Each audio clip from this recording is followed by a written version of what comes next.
Hello. Ram Ram. जय सिया राम। आप सब बहुत अच्छे होंगे। और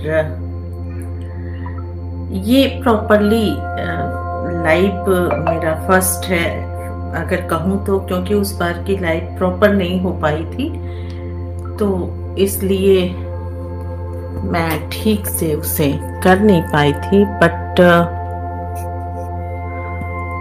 अभी क्या है कि मैंने कोशिश करी है, और आप जानते ही हैं कि जब हम एक दो बार कोई वर्क करते हैं तो हम धीरे धीरे उसमें एक्सपर्ट होते जाते हैं। तो आज का ये लाइव, ये सिस्किया का कुछ चीजें हैं जो मैं डिस्कस करना चाहती हूँ। हम वीडियो के माध्यम से तो मिलते ही हैं, लेकिन लाइव माध्यम से कुछ और बात होती है। तो मैं पहले तो आपसे डिस्कस करूंगी कि ये सिस्किया है क्या। हालांकि मैंने आपसे एक वीडियो में ये डिस्कशन किया था, बट मैं आपको बताना चाहती हूँ ये सिस्किया करीब करीब आज से 10-12 साल पहले मेरे माइंड में एक, वो कहते हैं कि केमिकल लोचा, तो मेरे माइंड में एक केमिकल लोचा आया। लोगों को मैं देखती थी आज से 10-12 साल पहले। सोचिए, लाइफ और ज्यादा टफ थी, इतनी कन्वर्सेशन के रिसोर्सेज नहीं थे, लोग घुटते रहते थे।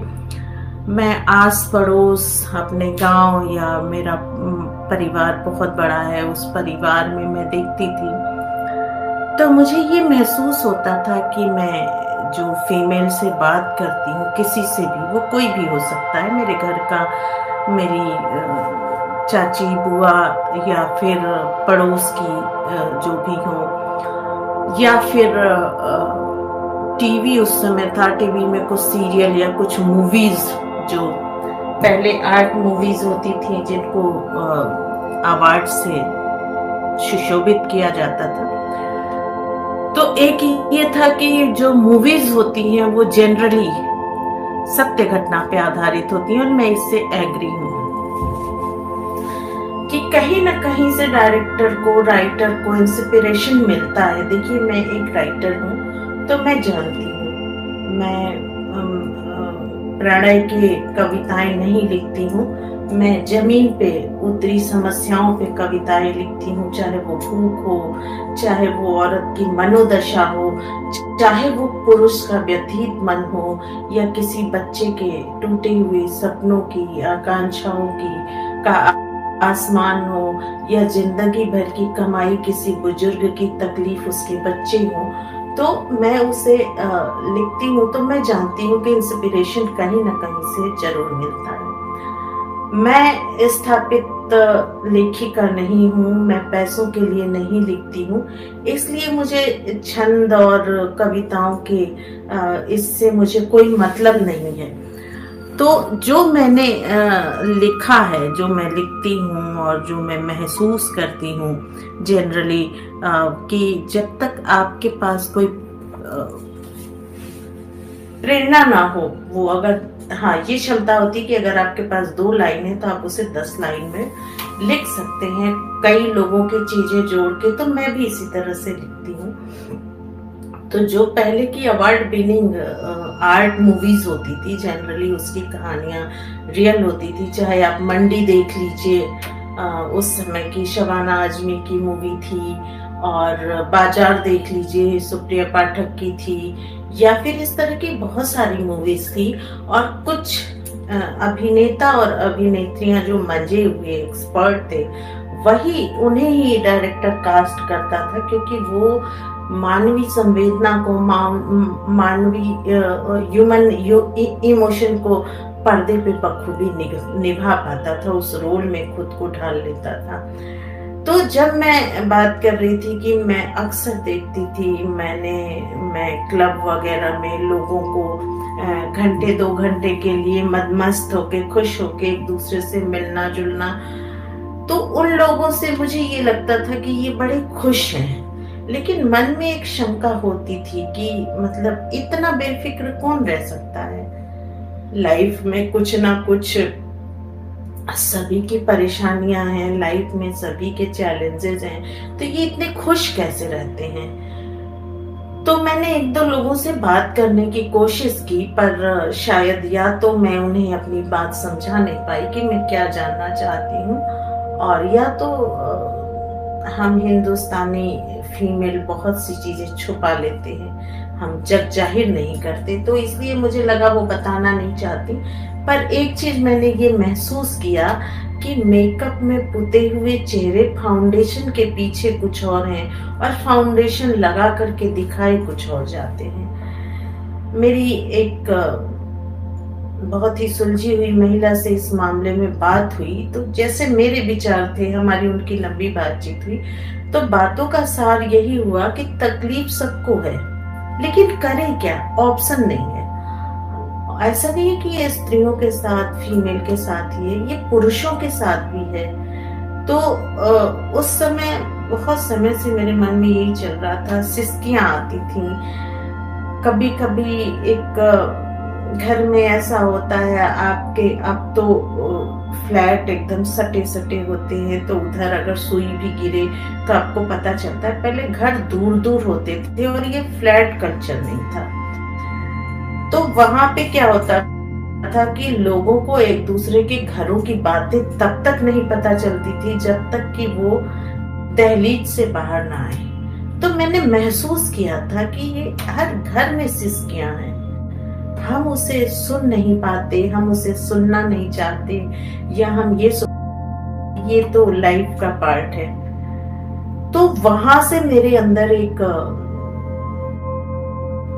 बेचैनी उत्पन्न हुई कि मैं लिखूं, मैं और जब मैं फेसबुक पे भी, तो मैं खुल के, मतलब मैं तब लिख नहीं पाती थी, लिखती थी बट ऐसा नहीं लिखती थी।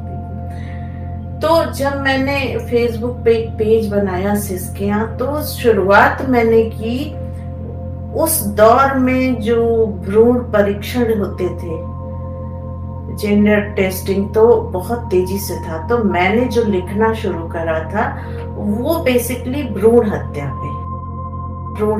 पे, और लगभग उसी समय 12 साल तो नहीं और ज्यादा हो गया, 20 साल तो हो गया। उस समय ये नया नया नारा आया, फिर बेटी बचाओ बेटी पढ़ाओ। तो मैंने वहां पे बहुत सारी अपनी कविताएं उस पेज पे, फेसबुक पे मेरा एक पेज है सिसकियां नाम से, उस पेज पे मैंने कुछ फोटोज अपलोड किए, नाली में पड़े हुए भ्रूण, हॉस्पिटल के, किसी हॉस्पिटल के पीछे पड़े हुए ढेर सारे भ्रूण। लेकिन फेसबुक की एक पॉलिसी चाहती हूँ, मैंने उनको मेल भी किया था कि जब हम इस तरह की सच्चाई, जो आप सड़कों पे चलिए, अब तो लगभग काफी कम हो गया है, लोग अवेयर हो गए हैं, नहीं तो पहले आप रास्ते से गुजरिए तो आपको दिख जाते थे डैमेज फीटस, 2 महीने का फीटस, 3 महीने का। तो वो सड़कों पे कभी कभी तो 5-6 महीने के बच्चे बच्चियां नाली में पड़े हुए दिखते थे, उन्हें कुत्ते नोच रहे हैं। तो ये वीडियोस, ये फोटोज कहाँ से आते, कहीं तो होते हैं तभी आते। तो उस समय हम देखते थे, तब इतना बहुत ज्यादा सफाई का वो नहीं था। हॉस्पिटल के कचरे हॉस्पिटल के पीछे या दूर में कोई खाली प्लॉट है, वहां फेंक दिया जाता था, कुत्ते उसे नोचते थे। जब बारिश आती थी तो उसके बैक्टीरिया पानी में घुल के फैल जाते थे। तो धीरे धीरे लोगों ने इसका विरोध करना शुरू किया, प्रशासन ने भी रोक लगाया। तो हॉस्पिटल का जो गार्बेज होता है उसका एक मैनेज तरीके से उसको डिस्ट्रॉय किया जाने लगा। तो उस समय मैंने देखा था और सुना भी था कि उनको 3 लड़कियां थी, उनको 2 लड़कियां थी, इस बार भी लड़की थी, तो टेस्ट कराया तो टेस्ट में लड़की निकली, तो एबॉर्शन करा दिया। बड़ी तकलीफ होती थी। जैसे ये लगता था, मैं जब इस तरह की कहानियां सुनती थी तो मैं अक्सर इमेजिनेशन करती थी और मैं देखती थी सपनों में कि एक छोटी सी लड़की है और वो ये कह रही है, मतलब जो कविताएं होती हैं वो कविताओं में वो कह रही है कि मेरी क्या गलती है, आप मुझे क्यों मार रहे हो, मैं तो अपने भाग्य से जीऊंगी, मुझे जो मिलेगा मैं उसी में खुश रहूंगी। इस तरह के मुझे मतलब सोते जागते इस तरह के विचार आते थे। तो वहां से मैंने सिसकियां पेज का की शुरुआत करी। 2 साल तक मैंने बहुत तो मैनेज किया। लोगों के मेरे पास फोन भी आते थे, तो नहीं एक दो आते थे, और वो बड़ा अप्रिशिएट करते थे कि मैडम आप वो चीज उठा रही हैं जो अभी तक दबी हुई थी, और हमें पढ़ के जान के, मतलब फीमेल ही नहीं, मेल, मुझे याद है हम एक एक मेल थे, उन्होंने मेरे को मैसेंजर में मैसेज किया था कि आप सिर्फ महिलाओं के बारे में बात करती हैं, पुरुष कितना प्रताड़ित है कभी जानने की कोशिश कीजिए। उनकी इस 2 लाइनों ने मुझे सही में सोचने पे मजबूर कर दिया कि क्या ये मुस्कुराते हुए बॉडी बिल्डर और स्ट्रांग दिखने वाले मर्द क्या वाकई में ये प्रताड़ित नहीं है। तो फिर जब आप किसी चीज को एक माइंड में मान लेते हो कि ऐसा नहीं है, तो आपको वैसे ही दिखता है।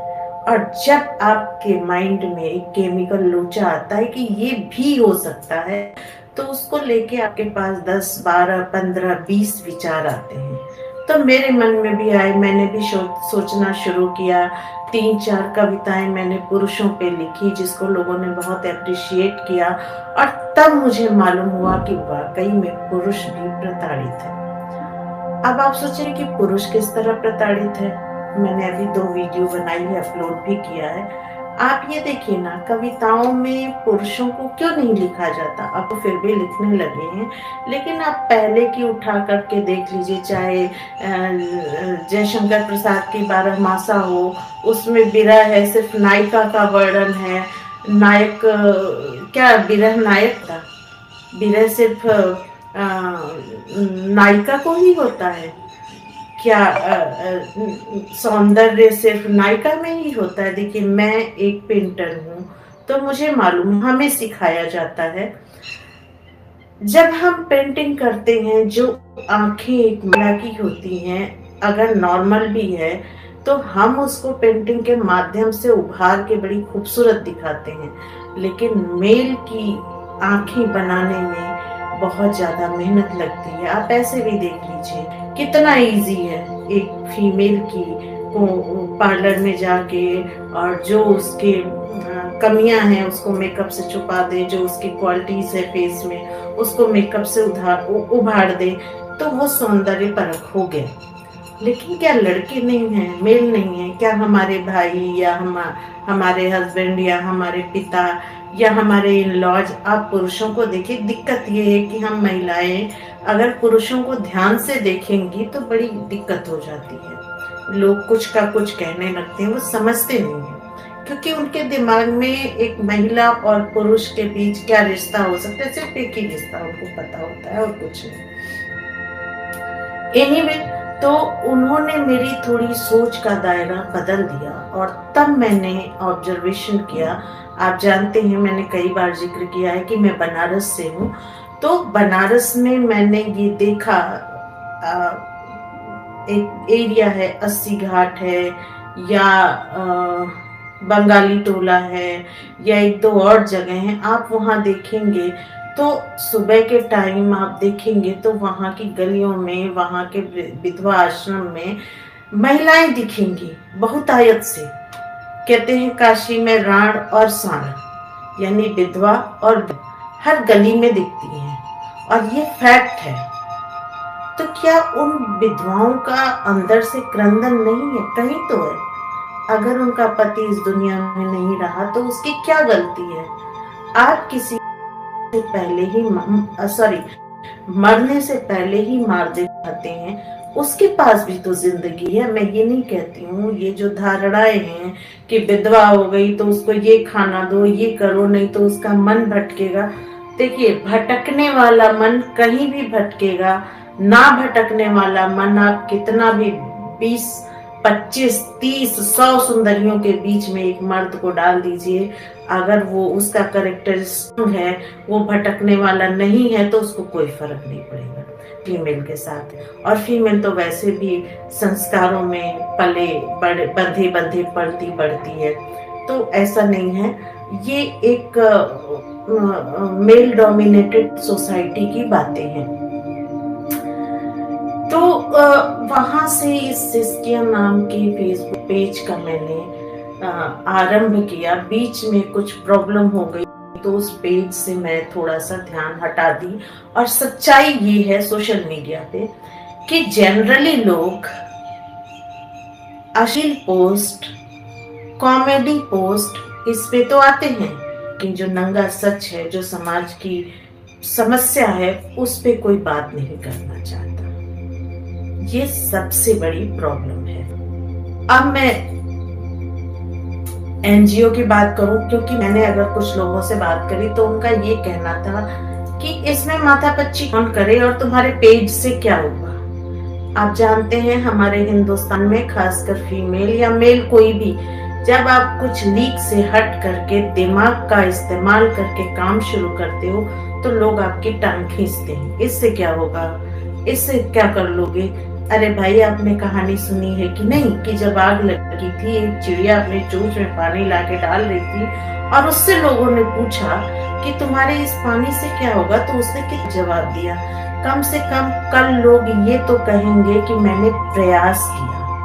हम मनुष्य का जन्म पाए हैं। अगर हम हिंदू धर्म के हिसाब से 84 लाख योनि होती है, तो हम 83 लाख और 9,999 जन्मों को जीने के बाद हमें मनुष्य का जन्म मिला है। फिर अगले 83,09,999 जन्मों के बाद मनुष्य का जन्म मिलेगा। तो हम अपने जन्म को थोड़ा सा तो सार्थक कर लें, हम अवेयर तो हो जाएं, हम मानवता पे तो जी लें। अदरवाइज जानवर और हमें क्या फर्क है, आप बताइए क्या फर्क है। अगर किसी रोते हुए को, किसी मलिन को, किसी दीनहीन को देख करके आपकी संवेदना नहीं जगती है, तो आप मनुष्य नहीं है। ये कहने में मुझे कोई गुरेज नहीं, लेकिन ये मेरे थॉट्स हैं। हाँ, तो ये सिस्किया का सफर था। वहां सबके कहने के बावजूद मैं चलती रही, लेकिन लाइफ में कुछ प्रॉब्लम आई। कहते हैं, मैं हमेशा कहती हूँ, phase of part of life. Life में सिर्फ खुशियां नहीं होती, ये हमारे देखने का नजरिया होता है और हम पे डिपेंड करता है। अगर हम गीता को मानते हैं तो गीता में भगवान कृष्ण ने कहा है कि जिंदगी जो है वो जिंदगी का संतुलन सुख और दुख दोनों के साथ है। आप दुख को कैसे देखते हैं, सुख को कैसे देखते हैं, ये आपके ऊपर डिपेंड है। और दुख कुछ समय के बाद खत्म होगा, सुख जरूर आएगा। दिन और रात की तरह ये चक्र चलता रहता है। तो जब आप पे तकलीफें हो, दुख हो, तो बहुत की जरूरत होती है, धैर्य की जरूरत होती है, सोचने की जरूरत होती है, सावधान रहने की जरूरत। दुख और सुख दोनों पार्ट ऑफ लाइफ है, दिन और रात। दिन है तो शाम जरूर होगी, शाम होगी तो रात जरूर होगी, और रात होगी तो सुबह की किरण जरूर दिखेगी। तो मैं बहुत ज्यादा लोगों पे ध्यान नहीं देती हूँ नेगेटिव थॉट्स पे, बट मुझे एक बुरी आदत कही अच्छी एक है ऑब्जर्वेशन ऑफ ह्यूमन, यानी मैं साइकोलॉजी से मैं ग्रेजुएट हूँ, तो मुझे शुरू से एक जिज्ञासा रही है टाइप्स ऑफ पर्सन। जेंडर कोई मायने नहीं रखता, वो फीमेल भी हो सकती है, मेल भी हो सकता है। तो मुझे देखने में बड़ा अच्छा लगता है, उनको ऑब्जर्व करने में कि इनका बिहेवियर किस टाइप का है, अब ये क्या करेंगे, अब ये क्या करेंगे, ये ऐसा कर रहे हैं तो क्यों कर रहे हैं। तो ये एक बुरी आदत है या अच्छी आदत है, आप जो भी कह सकते हैं। तो मैंने जनरली यही ऑब्जर्व किया कि जब आप कुछ अलग डिसीजन लेते हो और समाज को वो चीज पचती नहीं है। समाज को लगता है कि शायद, जैसा मैं सोचती हूँ, कि इस तरह की चीजें जब आप शुरू करते हो तो समाज को लगता है कि अब तो ये बखिया उधेड़ के रख देगी या रख देगा, तो भाई इसके हौसलों को तोड़ो, ये आगे ना बढ़ पाए, इसलिए वो टांग पकड़ के खींचती है। पर मुझे फर्क नहीं पड़ता और आपको भी फर्क नहीं पड़ना चाहिए। कहते हैं कि मंजिल पे चलते रहो, राह तो मिल ही जाएगी। गिरते वो ही हैं जो मैदान में उतरेंगे। वो क्या गिरेगा जिसने कोई चैलेंज ही एक्सेप्ट नहीं किया। तो मैं एनजीओ की बात कर रही थी कि उस समय एनजीओ का बड़ा दौर था, एनजीओ थे, लेकिन मैं एनजीओ से बहुत ज्यादा सेटिस्फाइड नहीं होती हूँ। मैंने बहुत सारे एनजीओ देखे हैं। मैं विकलांग संस्था की राष्ट्रीय महिला अध्यक्ष भी रही हूँ और मैं एक दो और एनजीओ से जुड़ी रही हूँ। मैंने एक दो और एनजीओ को देखा है, बड़े करीब से देखा है, उन लोगों से बातें करी है। एनजीओ का मेन मकसद उस समय था, अब तो एनजीओ लगभग गायब ही है, बहुत कम है। उस समय कुकुर मुत्तों की तरह एनजीओ दिखता था। नेता है, एनजीओ बना लिया। स्कूल का डायरेक्टर है, प्रिंसिपल है, एनजीओ बना लिया। कोई महिला है, उसे हाईलाइट होना है, उसके पास पैसों की शुरुआत में कोई कमी नहीं, उसने एनजीओ बना लिया। 8-10 फोटोज खाए, फोटो प्रेस को पैसे दे दिए, ऑर्गेनाइज किया। प्रेस कॉन्फ्रेंस आज भी ऐसे ही होते हैं, पैसों के बल पे आप हाईलाइट हो सकते हैं। आज देखिए हर चीज संभव है। तो उनका मेन मकसद होता था पेज 3 पे आना पहले, उसके बाद धीरे धीरे पेज 1 के कोने में ही सही हाईलाइट होना। तो उस समय के जो एनजीओ थे जनरली यही काम करते थे। आप और हम सब जानते हैं कि 3 साल तक एनजीओ को ये 3 साल पूरा करना, उन लोगों को जो अमीर लोग होते थे, महिलाएं होती थी जो क्लबों में जाती थी, बहुत ज्यादा उनके पास पैसे तो थे लेकिन उनके पास कोई ऐसा नहीं था जहां वो टाइम स्पेंड करें, लेकिन उनको प्रसिद्धि चाहिए, तो ये एनजीओ उनको टारगेट करते थे, उनको सम्मानित करते थे, उनको माइक देते, उनको एक स्टेज देते थे और वो महिलाएं या वो पुरुष भी बड़े खुश होते थे। तो इस तरह से उनका वो एनजीओ चलता था। 3 साल के बाद उनको फंड मिलने लगता था, उनकी आमदनी चलने लगती थी, हाईलाइट भी हो जाते थे। कुछ लोग पॉलिटिक्स में चले गए, लेकिन एनजीओ जिस लिए काम करता है उन्होंने उस तरह से काम नहीं किया उस समय। तो मैं कई एनजीओ में मैं लोगों ने उस समय जोड़ने की कोशिश करी, मैं जुड़ी। मैंने पैसे वैसे तो नहीं दिए, लेकिन मैं जुड़ी और जुड़ने के बाद फिर मैंने छोड़ दिया। हफ्ते 10 दिन के बाद ही मुझे पता चल गया, मैंने छोड़ दिया। उसके बाद मेरी लाइफ में कुछ ऐसा डार्क ग्रे शेड का थोड़ी सिचुएशन आई, तो इस पेज से मेरा थोड़ा सा मैं अनएक्टिव सी हो गई। फिर मैंने एक चैनल बनाया, पेज अभी भी बरकरार है, अभी भी मैं कोशिश करती हूँ। तो मैंने एक चैनल बनाया। जब ये मैंने देखा सोशल मीडिया का पावर, यूट्यूब का पावर, तो मुझे लगा कि इससे हम उन बहनों तक, उन भाइयों तक पहुंच सकते हैं जिनको एक गाइडेंस की जरूरत है। देखिए मैं कोई बहुत बड़ी एक्सपर्ट नहीं हूँ, लेकिन कोशिश करती हूँ। तो उसके लिए आपको लोगों से इंटरेक्ट करना पड़ेगा, लोगों से मिलना पड़ेगा। सोशल मीडिया ने ये प्रॉब्लम सॉल्व कर दी है कि अब आप भाग भाग के 2 दिन 3 दिन में एक व्यक्ति से मिलने के बजाय एक दिन में 3 व्यक्ति से मिल सकते हैं। तो ये सोशल मीडिया का सिस्किया का मैंने चैनल बनाया, करीब मेरे ख्याल से 2 साल हो गए।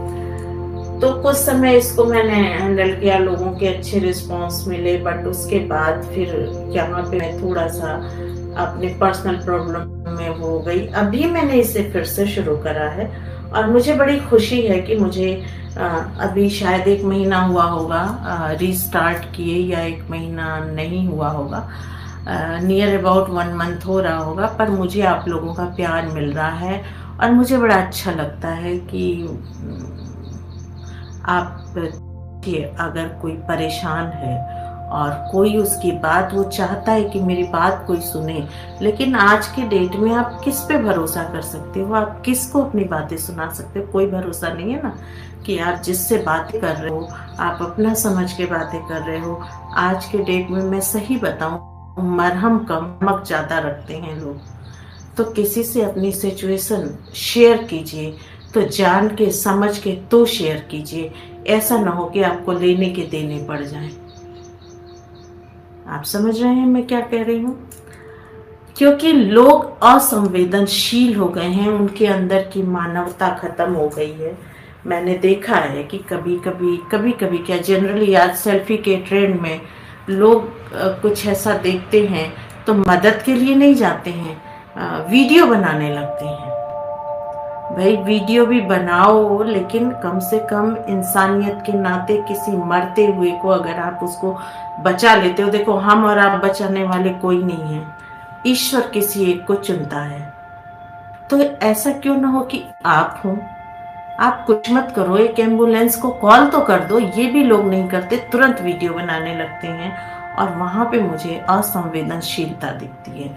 लेकिन हद तब होती है जब भगवान न करे इस तरह का हादसा उनके साथ होता है, तो जो इन्होंने वीडियो बनाया, जब इनकी वीडियो कोई बनाता है और मदद के लिए पास नहीं आता, तो फिर ये दोष देते हैं कि समाज में मानवता नहीं रही।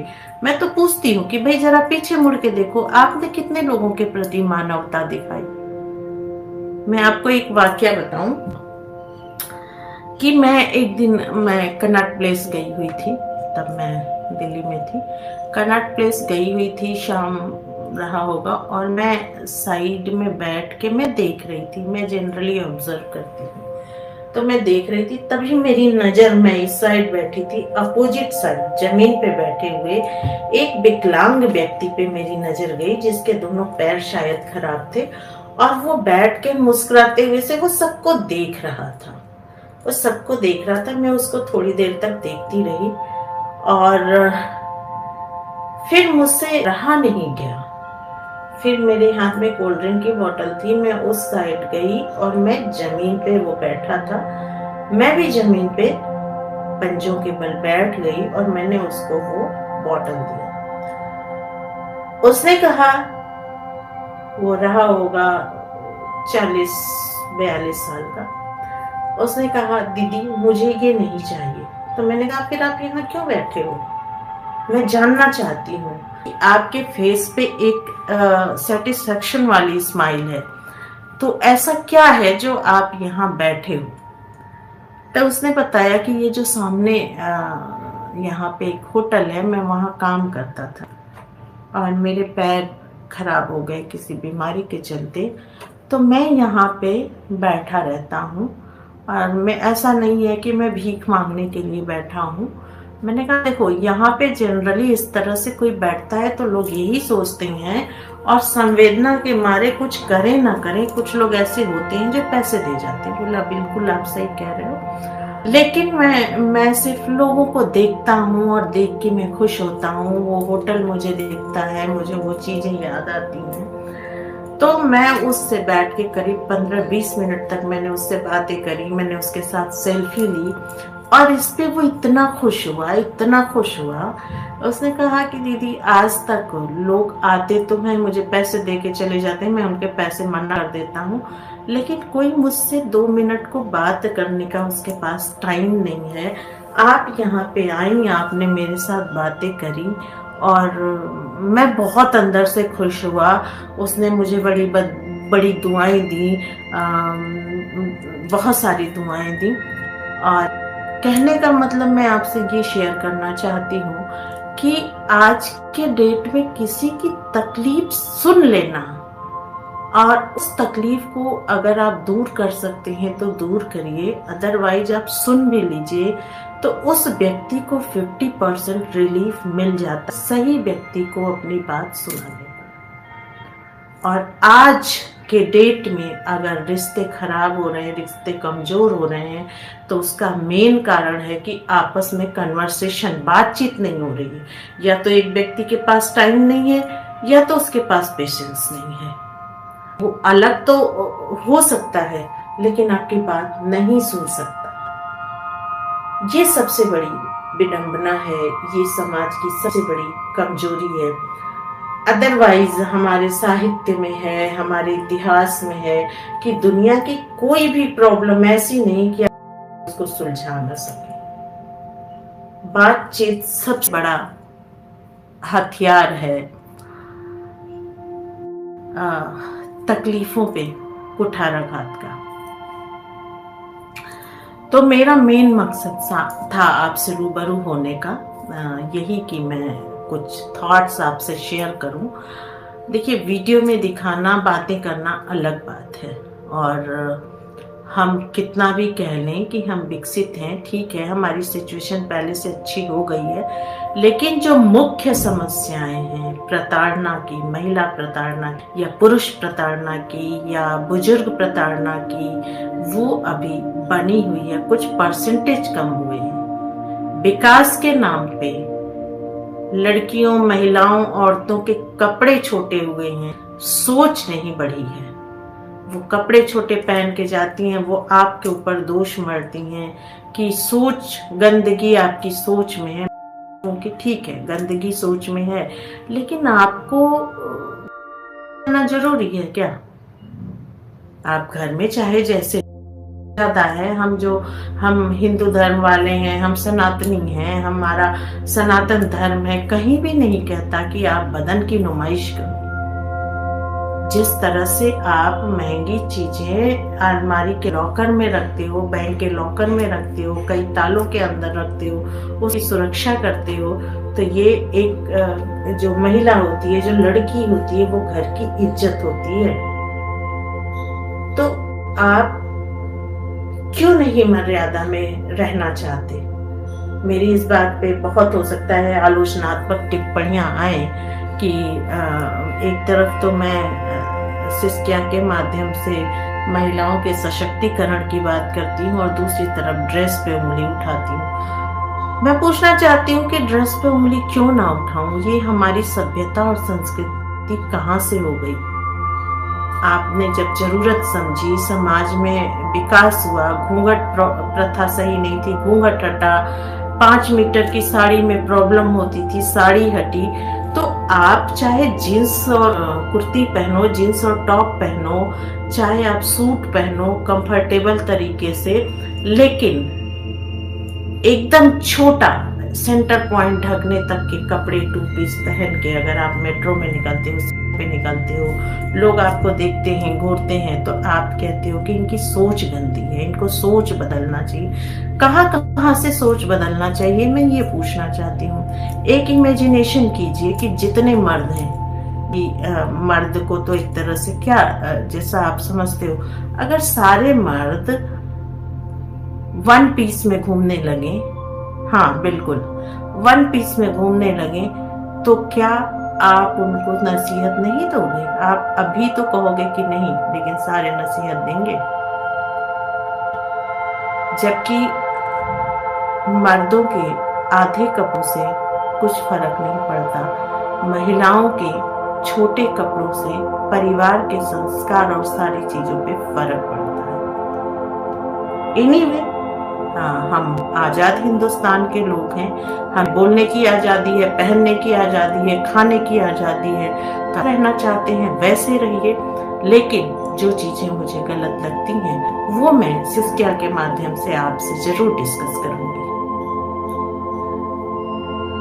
तो मुझे लगता है कि